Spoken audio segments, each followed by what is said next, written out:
And another I told you so, and I did tell you so. Xbox is not concerned about consoles. Actually, I didn't tell you that. Xbox has told you that. They're going after Game Pass subscriptions. That's the future model. And we just got this from Michael Pachter. This is another article from WCCFtech.com. Absolutely crushing it lately. That's 2 days in a row we've used them. But here's the headline. Microsoft losing to Sony is a wrong gamer's perception, says Pachter. They want to win the business. They don't want to win the console. The console is ultimately small potatoes, the console game. Sony has said the same thing. That's why we're going through this monumental shift in gaming. We're going in this monumental shift of perception of gaming in that, yeah, you could sell 90 million consoles. You can sell 58 million consoles. Great. You know what? You can get to 4 billion gamers. You can get to 1 billion gamers. Maybe 4 billion is a little bit high. I'm using Netflix numbers there. I mean, I'm using television numbers there. But maybe you could get to 1 billion. And Microsoft has said, Xbox has said, Phil Spencer has said, we want our games in the hands of 1 billion gamers. That's huge. And I think that's the big prize here. But let's go through, for those of you that are traditional Xbox fans, for those of you that think that the console is 1,000%, it's all that matters, it's all that ever matters, and you're part of the crew that is maybe not happy about Sea of Thieves going multi-platform here. Let's go through this analysis by Michael Pachter from Wedbush Securities. And I want to highlight some quotes here, just so this is someone who's looking at the numbers, he's looking at the business plans, and he sees the writing on the wall. He sees the future for Xbox. He sees where they're going. He sees where Microsoft is taking them. And I think he's correct. Go figure. But let's go through this again. This is Michael Pachter from Wedbush Securities. He did an analyst recently on his show. And here's what he had to say. I highlighted just some quotes here. So he said, I think the whole development and promotion of Game Pass was always an acknowledgement that the Xbox platform and not necessarily the Xbox, is a platform, talking about the hardware itself, and not necessarily a device you need. I think that Microsoft will be perfectly happy in a future where there are no consoles and everybody has a terminal attached to the internet, to the cloud, and they stream all their games. That's if streaming becomes possible.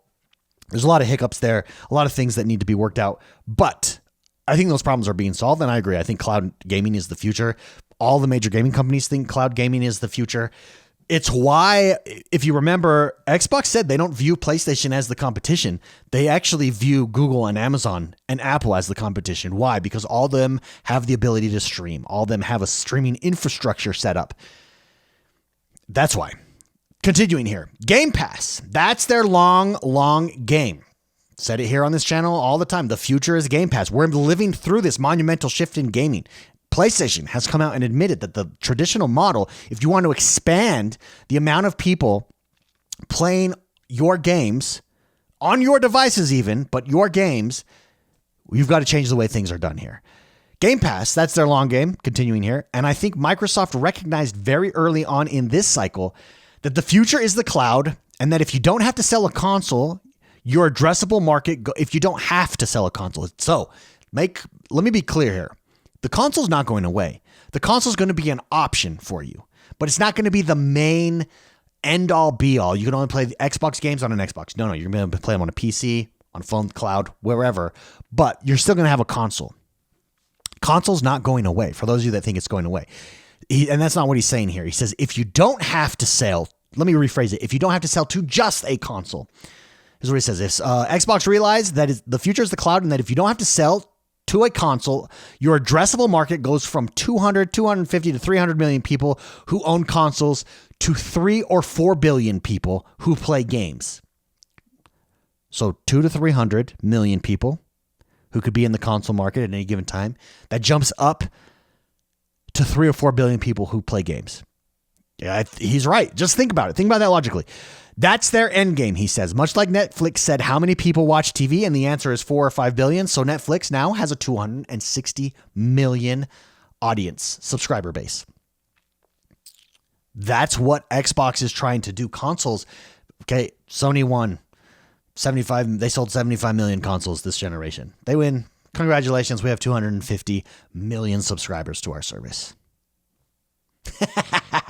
Those numbers are astronomical, by the way. He said, I think they're trying to get to 250 million Game Pass subscribers without a console. And then the console is just benefit. And I think he's right there. If you're just paying attention, That is exactly Xbox's strategy. That is, sorry, let me go back here. He was asked the question, or he posed the question in this next paragraph: is there anything that Microsoft can do to regain ground this generation? And he said, yeah, stop with Game Pass, cut your consoles in half in price, and you would win. But he says that's not what they're trying to do. They don't care about this generation winning the console war. They've moved past it. He says they're trying to win the games business by offering games to 3 billion people, not to 300 million people.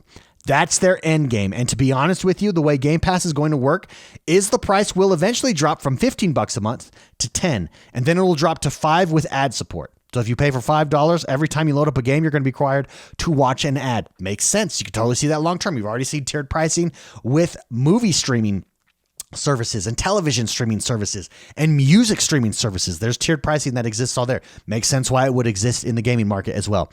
He said, he finishes here, I think the gamer perception that they lost to Sony is just wrong. They lost in the console battle. If that's how you measure your worth, that you've got to sell more consoles or you suck, great. If the question is who's going to be more profitable, Microsoft, he said by 10x or 100x, no question. And that's the goal. That's the game plan, and you can see it. And the thing is, what kills me is Xbox isn't hiding it. They're saying it all the time. That's the goal. The console is a part of their offering, and the marquee place to play Game Pass games will be on the console, at least for the foreseeable future. But you're going to be able to play Game Pass anywhere. Game Pass is the ecosystem.